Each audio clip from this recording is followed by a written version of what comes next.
दोस्तों, अनकहा रिश्ता महेश कुमार जी को अपनी पत्नी के देहांत के बाद अपने बेटे बासु के साथ शहर आना पड़ा, क्योंकि पत्नी के जाने के बाद वे एकदम अकेले हो गए थे। अब बेटा ही था जिसके साथ वो रह सकते थे और उनकी इस उम्र में सही से देखभाल हो सकती थी। उनके बेटे ने शहर आकर महेश जी को उनका कमरा और बालकनी दिखाई और कहा, पापा आप कुछ समय यहाँ बालकनी में सुकून के साथ बैठ सकते हैं, अखबार पढ़ सकते हैं, आपका मन लगा रहेगा। और देखो पापा, मन तो आपको लगाना ही पड़ेगा।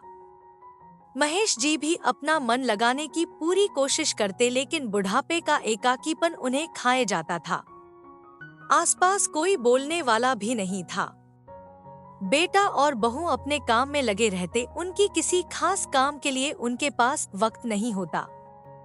हालांकि उनकी खाने पीने की तो समुचित व्यवस्था थी, लेकिन बुढ़ापे के वृक्ष में खाने पीने से ज्यादा स्नेह और प्रेम की खाद की जरूरत होती है। उनकी प्रेम की भूखी आंखें हमेशा अपने लिए उस प्रेम की तलाश में रहती, जो बिन कहे उनकी व्यथा को समझ सके, उनका दर्द समझ सके। वे एक ऐसा रिश्ता चाहते जो उन्हें वो निश्चल प्रेम और सम्मान दे सके जो बचपन में एक माँ देती है और शादी के बाद जीवन भर जीवन संगिनी। चूंकि इस उम्र और इन परिस्थितियों में दोनों ही बातें संभव नहीं थी, इसलिए वे हमेशा खिसियाए हुए और बुझे बुझे से रहते थे।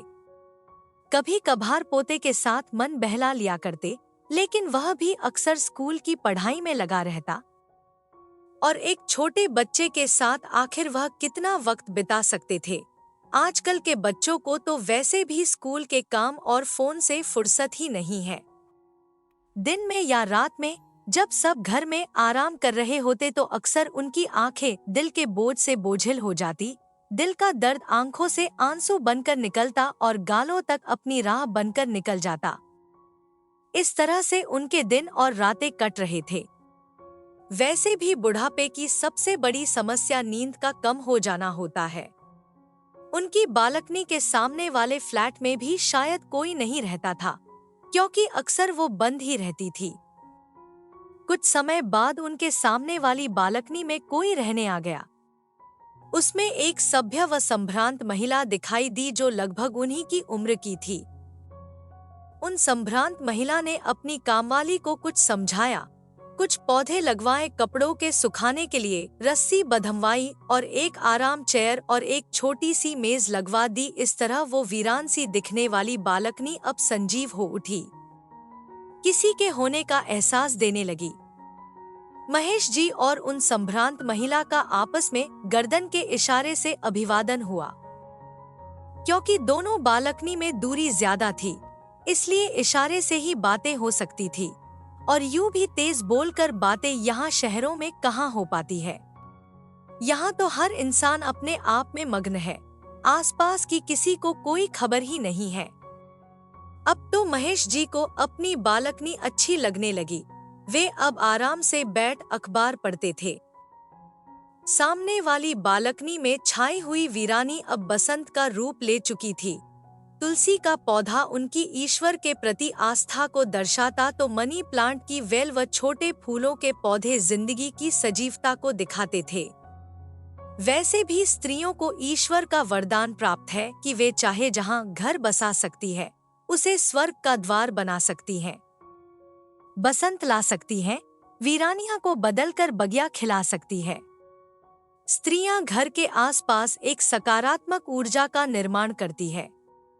वह संभ्रांत महिला जब कभी पौधों को पानी देते समय भजन गुनगुनाती तो उसकी आवाज तो महेश जी तक नहीं आती, लेकिन उस भजन का एहसास उन्हें कुछ भीतर तक होता।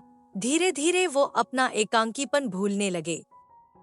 रातों को भी उन्हें अब थोड़ी चैन की नींद आने लगी, क्योंकि उन्हें एहसास होता कि कोई है जो सुबह उन्हें मिलेगा, किसी से अभिवादन होगा और एक खुशनुमा सुबह उनका भी इंतजार कर रही है। बस इस तरह उन दोनों का रोज आंखों से व गर्दन के इशारे से आपस में अभिवादन होने लगा। संवाद कभी न होता। महेश जी अब फिर से जिंदगी को जीने लगे थे। वे उन महिला को कभी वहां सब्जी साफ करते देखते, कभी पौधों में पानी देते हुए देखते, कभी अचार सुखाते तो कभी स्वेटर बुनते।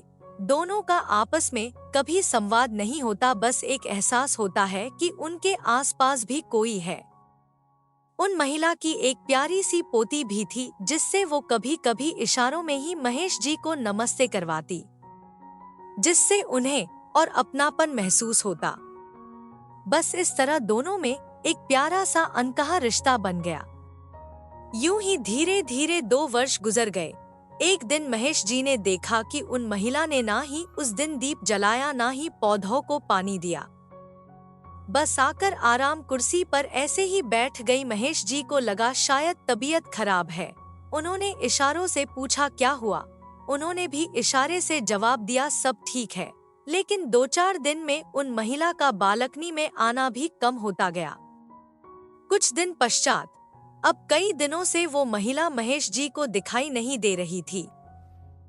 उन्हें लगा शायद कहीं बाहर गई होंगी, लेकिन जब कई दिन हुए वे नहीं दिखाई दी और उनके लगाए पौधे सूखने लगे, उनकी लगाई मनी प्लांट की बेल सूखने लगी तो वे चिंतित हो उठे।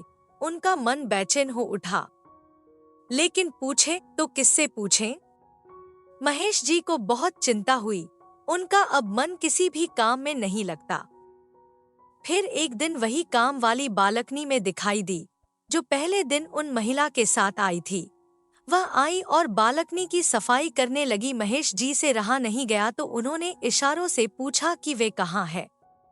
उसने भी इशारों से हाथ ऊपर करके जवाब दिया कि वे अब नहीं रही। महेश जी का दिल धक से रह गया। उन्होंने उस अकेली पड़ी आराम कुर्सी की तरफ देखा और फिर एक बार वो अपने आप को अकेला महसूस करने लगे। उनका वो प्यारा सा अनकहा रिश्ता अनकहा ही रह गया। तो दोस्तों, ये स्टोरी आपको कैसी लगी? वीडियो को लाइक करके कमेंट में बताना मत भूलिएगा। दोस्तों, अगर आपने इस चैनल को सब्सक्राइब नहीं किया है तो चैनल को सब्सक्राइब कर लीजिएगा। दोस्तों, पूरी स्टोरी सुनने के लिए आपका बहुत बहुत धन्यवाद।